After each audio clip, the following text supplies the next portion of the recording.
Ang tigas ng muka, saan kaya kumukuha ng kakapalan ng muka? Mukhang hindi nakaligtas sa pambabatikos ng maraming netizen ang congressman na si Paduano matapos ipasight in contempt ang dating direktor ng Philippine Drug Enforcement Agency na si General Wilkins. Umani ng samot-saring negatibong reaksyon ang tila pagpapakulong ni Paduano sa dating general at isa sa mga pinagkakatiwalaang hepe ng Philippine Drug Enforcement Agency o PDEA sa panahon ng dating Pangulong si Rodrigo Duterte nang tila hindi lang raw magustuhan ni Paduano ang sagot ni General Wilkins. Simulat sa pulraw ng nasabing pagdinig ng Quadcom patungkol sa di umano'y extrajudicial killing at pagkakaling ng war on drug ng former president sa di umano'y pogo raw sa bansa. Tila hinahalukay ng ilang mga mambabatas ang mga tila naging transaksyon ng PDEA sa pamamahala ni General Wilkins. Bukod raw sa hindi na umaasa ng patas sa pagdinig ang taong bayan sa tinaguriang Huwadcom ng Kongreso. Ayon sa kanila, mas nakakapanggigil pa raw ang mga eksena kanina kung saan kung sino pa raw ang rebelde, siya pa ang nagpakulong sa isang matinong sundalo na naging hepe ng Philippine Drug Enforcement Agency. Bukod sa dinuro-duro ni Paduano, si General Wilkins, tila hindi raw katanggap-tanggap na pinagsisigawan ito sa nasabing pagpupulong nang dahil lamang sa hindi nito nagustuhan ang sagot ng dating hepe ng PDEA. Panoorin ang full video kung saan umani ng samot-saring negatibong reaksyon ang naging pagpapakulong ng congressman ni Paduano sa dating hepe ng Philippine Drug Enforcement Agency na si General Wilkins nang dahil lamang sa di umano'y paniniwala ng kongresistang nagsisinungaling raw ito kahit ayon mismo sa dating hepe ng PDEA, buong katotohanan lamang raw ang kanyang sinasabi sa harap ng publiko. Panoorin ang full video. Eto, last warning ko sa iyo sa nangyari, you're lying. Oh, gusto mo i-cite ko na?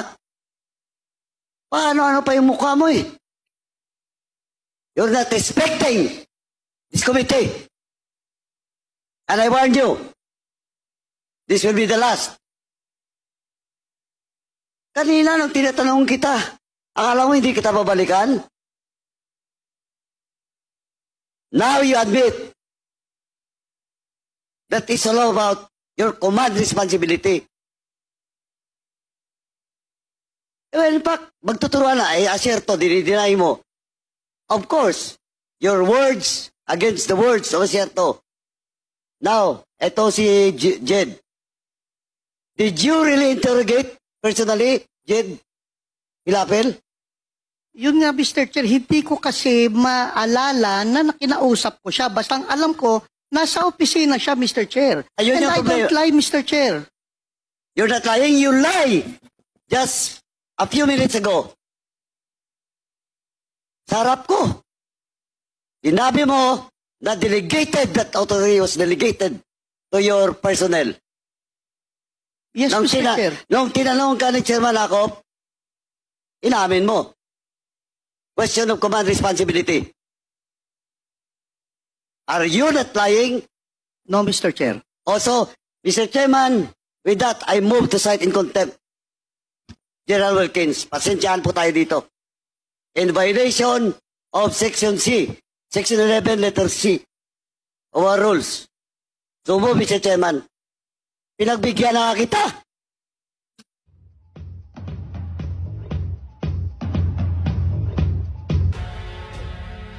Anyway,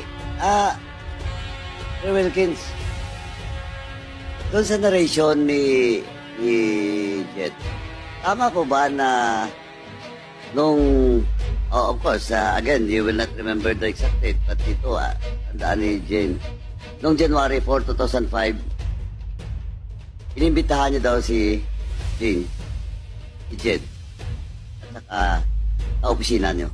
Hindi ko ma-remember yung date. Yung date. Pero, basta, but you confirm. But you confirm. Na ininbitahan siya sa office. I don't know the date, Mr. Chair. Okay. Now, second, is it correct na nag-sign siya ng waiver? I don't know, Mr. Chair. Why? Hindi para sa akin yung Mr. Chair. I have my investigator. No, but you're the head. Hindi na usually... Ay, Sir Wilkins. Maglulukuhan ba tayo dito?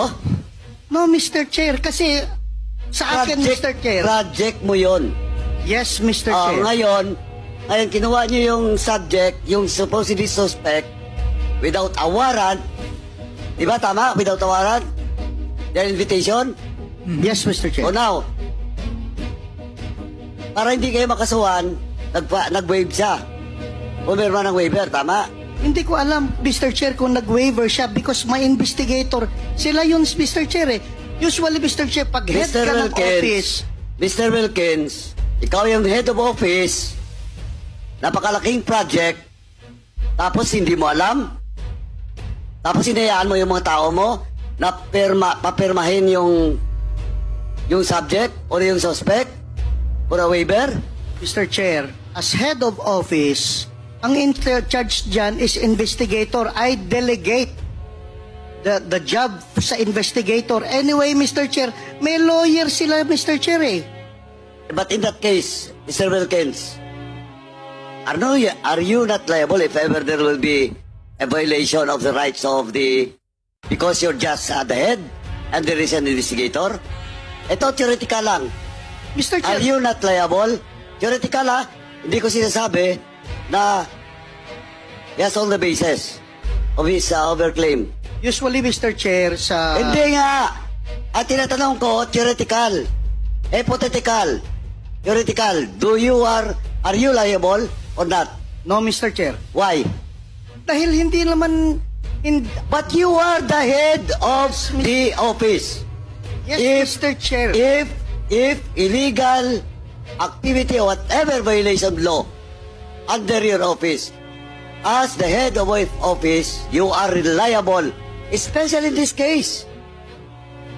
Especially in this case, this is a very big project of your office. Oh, CSC nandito. Ito, CSC, this is not, CSC, this is not the subject. Are you a lawyer, sir? Good afternoon, Mr. Chair, and to all the other members. This is not the subject for in your invitation, no? But tanongin na kita. In this case, ito, hypothetical lang. If the investigator of Wilkins violates the right of the suspect, is he not liable of any case?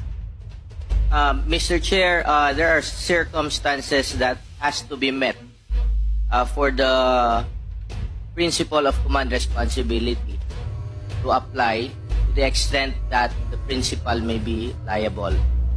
Because, Mr. Chair, as explained by former Director General Villanueva, he mentioned that he delegated the conduct of, if I heard him correct, the conduct of that operation to his investigation. No, that is not the conduct of the operation, the conduct of the investigation, of the interrogation, of the interrogation. Yes, Mr. Pero sa project, nandun siya, directly being supervised by Mr. Wilkins. At inamin niya yan. Well, in fact, nagyabang pa siya dito. That is not a project of a Asierto, that is my project. And that's in record. Now, in that case, Attorney. Yes, Mr. Chair. Is he liable? Again, Mr. Chair, as I've mentioned nga po, there are circumstances that would qualify Corrupt Paduano, with the indulgence na nilang attorney. Ang tanong natin is he liable on the basis of command responsibility?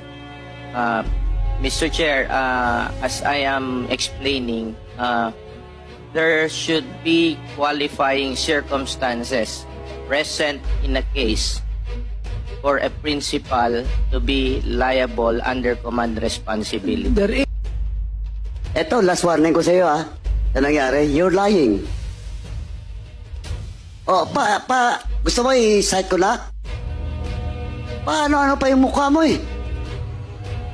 You're not respecting this committee. And I warn you, this will be the last. Kanina nang tinatanong kita, akala mo hindi kita babalikan? Now you admit that it's all about your command responsibility. In fact, magtuturuan na, aserto, dinideny mo. Of course, your words against the words of aserto. Now, eto si Jed. Did you really interrogate personally, Jed Ilapel? Yun nga, Mr. Chair, hindi ko kasi maalala na kinausap ko siya. Basta ang alam ko, nasa opisina siya, Mr. Chair. Ayun And yung I problema. don't lie, Mr. Chair. You're not lying, you lie! Just a few minutes ago. Sa harap ko. Sinabi mo na that authority was delegated to your personnel. Yes, Mr. Chair. Nung tinanong ka ni Chairman Akop, inamin mo. Question of command responsibility. Are you not lying? No, Mr. Chair. Also, Mr. Chairman, with that, I move to cite in contempt General Wilkins. Pasensyahan po tayo dito. In violation of Section C, Section 11, letter C, of our rules. So move, Mr. Chairman. Pinagbigyan na kita.